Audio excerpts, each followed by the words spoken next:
Un plaisir pour nous de vous retrouver en cet instant, Madame, Mesdemoiselles et Messieurs, pour vous informer les sommaires. Dans la zone de Massissi, santé, la tuberculose refait face. C'est la suite au manque de médicaments. Le corps médical demande pour ce faire au programme national de lutte contre la tuberculose de renforcer la prise en charge et l'approvisionnement de médicaments. Pas d'activité commerciale à Kalemi, dans la province de Tanganyika. La Fédération des entreprises du Congo a décrété une ville morte depuis mardi dernier. Plusieurs marchés sont restés fermés. L'actualité, c'est aussi le vice-premier ministre de l'Intérieur qui demande l'organisation imminente des nouvelles élections de gouverneurs et vice-gouverneurs dans un bref délai au Sankourou.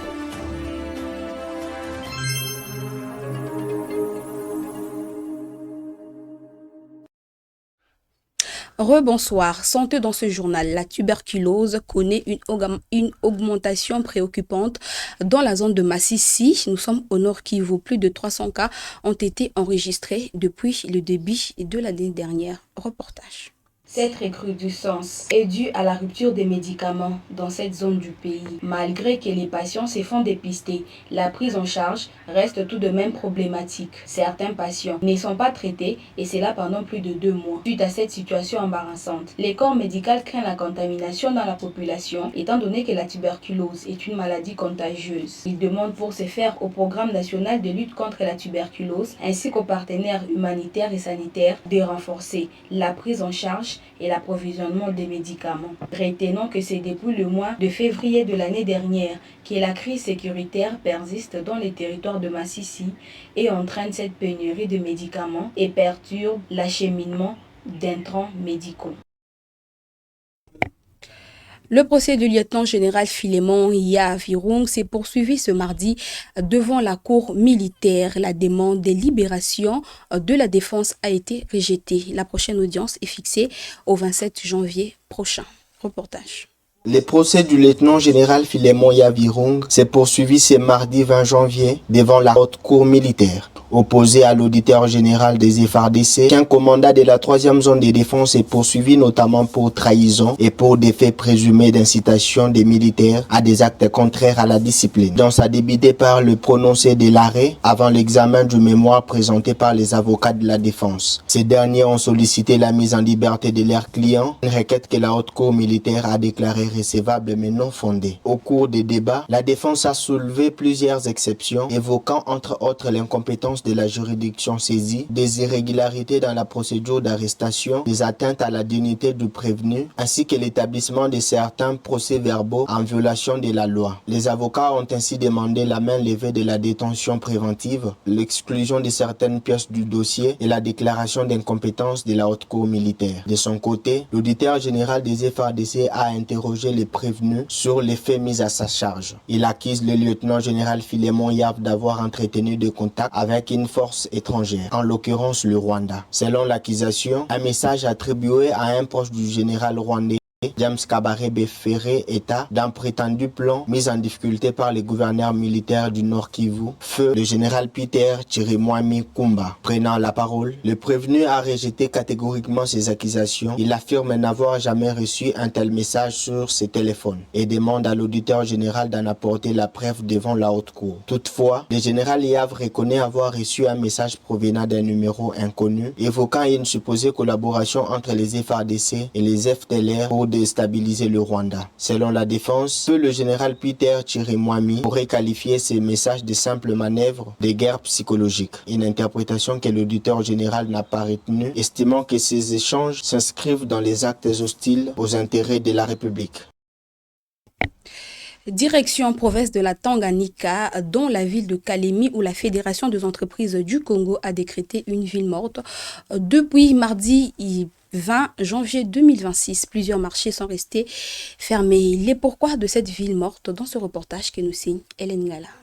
Les activités commerciales ont été fortement perturbées le mardi 20 janvier dans la ville de Kalemi, chef-lieu de la province du Tanganyika. À l'appel des fédérations des entreprises du Congo, les acteurs économiques ont observé une journée de grève pour protester contre l'insécurité grandissante dans la ville. Des principaux marchés aux grandes artères commerciales, notamment au marché Katanga Kivu, jusqu'au boulevard Lumumba, la majorité des commerces sont restés fermés donnant à la ville une atmosphère inhabituelle. Si les transports en commun et les pharmacies ont poursuivi leurs activités, le cœur économique des Kalemi est resté quasiment à l'arrêt. Les marchés de Kisembwe, les plus importants centres d'échange commerciaux de la ville, est demeuré presque désert.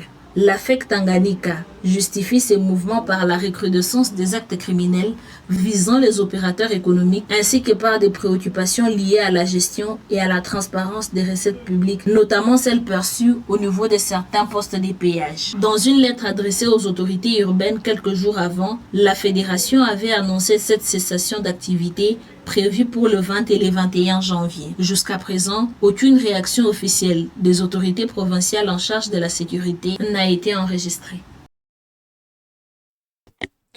Nous sommes au Sankoro où le premier vice-ministre demande à la CENI d'organiser les nouvelles élections de gouverneurs et vice-gouverneurs selon la loi 198 qui stipule que le gouverneur et les vice-gouverneurs sont élus par les députés. Reportage.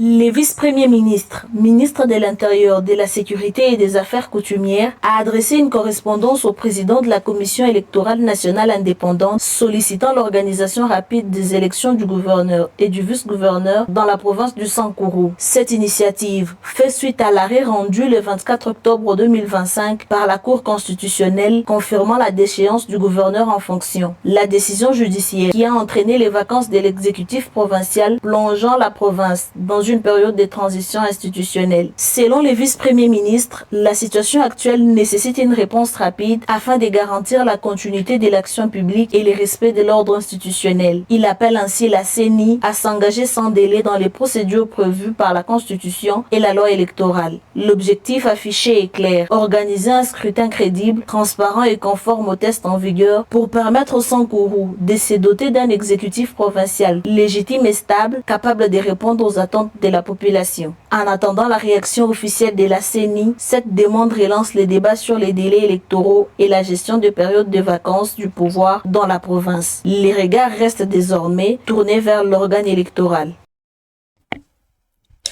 Tension à Kananga ou au Kasaï central où les chauffeurs en moto étaient sur la route mardi 20 janvier 2026. Ils revendiquent leurs droits qui sont bafoués par la police routière et les agents de la GEMI. Ils demandent pour ce faire au gouvernement provincial de prendre les choses en main afin que la tracasserie routière prenne fin et que la paix soit rétablie. Suivant les chauffeurs moto. Population réponse à mon tabou sur conseil central. Boané, trop c'est trop. On t'a mis on doit la sabat. On t'a mis maré également tout le monde. A dit comment qui m'a te formé tout le travail qui est mobile. Toi tout monde les lois toi les police PP quoi. J'ai mis au cas du quoi toi les bateaux chana moto mu garage balami kandondo balaba kwata bolo 300 000 francs. Les lois générales du téléphone mukanda utombi mukanda ni woni gouverneur musinya mukande wane toi tu kwata banque. Doni tout le monde mu destination mutu chi kupele kwa banque.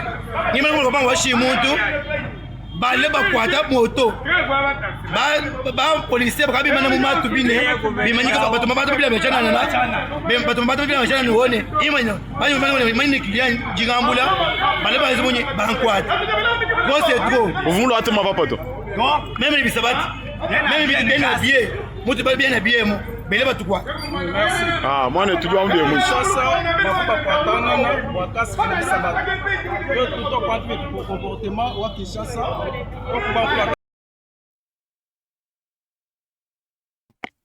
Rappelons qu'à l'issue de cette marche qui a malheureusement dégénéré à cause de la présence massive des policiers, plusieurs arrestations ont été signalées.